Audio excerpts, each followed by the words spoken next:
रविवार की दोपहर है और मम्मी रसोई में कुछ नाश्ता बना रही हैं।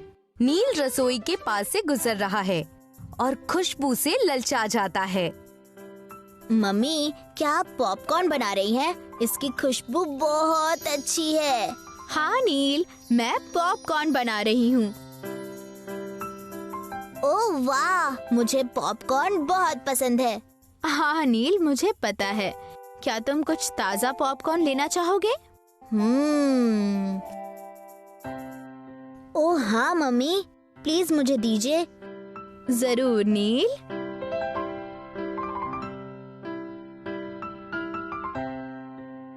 ओह मम्मी, मैं आपसे बहुत प्यार करता हूँ और मुझे पॉपकॉर्न भी बहुत पसंद है। बेटा, मैं भी तुमसे बहुत प्यार करती हूँ। पता है मम्मी, मैं सोचता हूँ काश पॉपकॉर्न कभी खत्म नहीं होता। मैं पॉपकॉर्न से एक घर, पॉपकॉर्न से एक कार, पॉपकॉर्न से एक साइकिल और पॉपकॉर्न से हवाई जहाज बनाता। ओह नील, लेकिन हमारे पास केवल इतना ही पॉपकॉर्न है।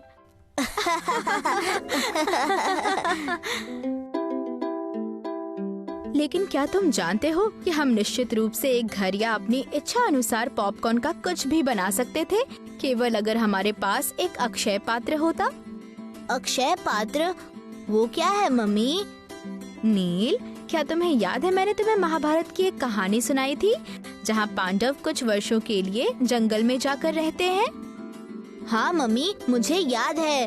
बहुत बढ़िया।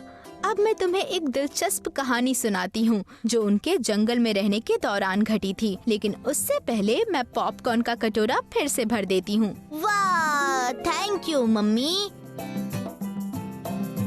द्रौपदी और पांचों पांडव भाई युधिष्ठिर, भीम, अर्जुन, नकुल और सहदेव जंगल में रह रहे थे। द्रौपदी ने उनके भोजन के लिए चावल बनाए थे। जैसे ही उन्होंने खाना खाया, एक साधु उनके दरवाजे पर आए और कहा, हे देवी, मैं जंगल से गुजर रहा था और यह मेरे दोपहर के भोजन का समय है। मैं आपके घर पर भोजन करना चाहता हूँ। मैं जल्दी से नदी पर जाकर स्नान करूँगा और भोजन के लिए जल्द ही वापस आ जाऊँगा। चूंकि पांडव जंगल में रह रहे थे, उनके पास भोजन रखने के लिए कोई जगह नहीं थी, इसलिए वे हर भोजन के लिए ताज़ा कच्चा भोजन लाते थे, उसे पकाते थे और तुरंत खा लेते थे। इसलिए द्रौपदी के पास कुछ भी नहीं था जिसे वो पकाकर ऋषि को परोस सके। वो बहुत चिंतित हो गई और मदद के लिए भगवान कृष्ण से, वो जानती थी कि घर में खाना नहीं है क्योंकि उन्होंने अभी अभी अपना भोजन समाप्त किया था। वो भगवान कृष्ण को अपना भाई मानती थी और उन्हें उम्मीद थी कि वो उनकी किसी न किसी तरह से मदद जरूर करेंगे।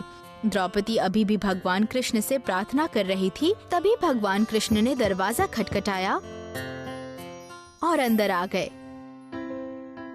प्रिय बहन, मुझे बहुत भूख लगी है, कृपया मुझे कुछ खाने को दे दो। हे कृष्ण भाई, मैं आपसे मदद के लिए प्रार्थना कर रही थी क्योंकि एक ऋषि आए और उन्होंने कहा कि वो जल्द ही हमारे पास भोजन के लिए आएंगे, लेकिन मेरे पास घर में खाना नहीं बचा है और अब तुम भी खाना मांग रहे हो। मैं तुम दोनों को खाने के लिए क्या दूं? चिंता मत करो बहन, मुझे यकीन है कि रसोई में कुछ खाना अवश्य है। नहीं मेरे प्यारे भाई, रसोई में खाना नहीं है, तुम स्वयं चलकर देख सकते हो। भगवान कृष्ण रसोई में गए। वहाँ उन्होंने एक खाली बर्तन देखा जिसमें से कुछ देर पहले पांडवों ने भोजन किया था। बर्तन के तले में चावल का एक दाना बचा था।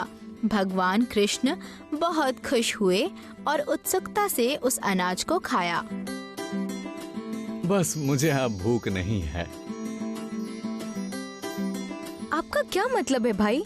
सिर्फ चावल का एक दाना खाकर आपका पेट कैसे भर सकता है? लेकिन बहन, इस बर्तन को देखो, यह चावल से भरा हुआ है। अरे हाँ, लेकिन ये कैसे संभव है? मुझे पता है कि जब आपने चावल का आखिरी दाना खाया था तो वो खाली था। हाँ, सही कहा, लेकिन तुमने मुझसे प्रार्थना की और इस कठिन परिस्थिति में मदद करने के लिए मुझ पर भरोसा किया, इसलिए मुझे तुम्हारी मदद करनी पड़ी। लेकिन भाई, ये तो बताओ कि तुमने ये जादू किया कैसे? मैंने इस बर्तन को अक्षय पात्र में बदल दिया है। इस बर्तन में खाना कभी खत्म नहीं होगा। अब तुम चिंता मुक्त होकर ऋषि की सेवा कर सकती हो। जल्द ही ऋषि आ गए, लेकिन वो अकेले नहीं थे। वो 400 अन्य लोगों के साथ आए थे। 400 लोग? हाँ, और अब अक्षय पात्र के कारण द्रौपदी के पास उन सभी के लिए पर्याप्त भोजन था। यहाँ तक कि वो निरंतर सभी लोगों को भोजन परोसती रही, तो भी भोजन कभी कम नहीं हुआ। ऐसा माना जाता है कि ये घटना वैशाख माह के तीसरे दिन घटित हुई थी और इसलिए हम इसे अक्षय तृतीया के रूप में मनाते हैं। ऐसा कहा जाता है कि इस दिन भगवान हमें वो सब कुछ देते हैं जो हम मांगते हैं। ये त्योहार पूरे देश में मनाया जाता है और अलग अलग नामों से जाना जाता है। इसे राजस्थान में अखा तीज, गुजरात में अखा त्रीज, उड़ीसा में मुठी छुअन और छत्तीसगढ़ में अक्ति आदि कहा जाता है। ये दिन कुछ नया शुरू करने या सोना या कोई अन्य महत्वपूर्ण चीज की खरीदारी करने के लिए बहुत शुभ माना जाता है। ये उड़ीसा में चावल बोने का भी मौसम है और इसलिए वहाँ भी इस दिन का बहुत महत्व है। ये अच्छा है, त्योहार हर जगह मनाया जाता है। हाँ नील। मम्मी, लेकिन अक्षय पात्र का मतलब क्या है? अक्षय का अर्थ है जो कभी खत्म ना हो और पात्र का अर्थ है बर्तन। तो अक्षय पात्र का अर्थ है एक ऐसा बर्तन जो कभी खाली नहीं होता। ओह, अच्छा। तो माँ, अगर मैं भगवान कृष्ण से मुझे एक अक्षय पात्र देने के लिए कहूँ तो क्या वो मुझे एक अक्षय पात्र देंगे? तो पॉपकॉर्न कभी खत्म नहीं होगा।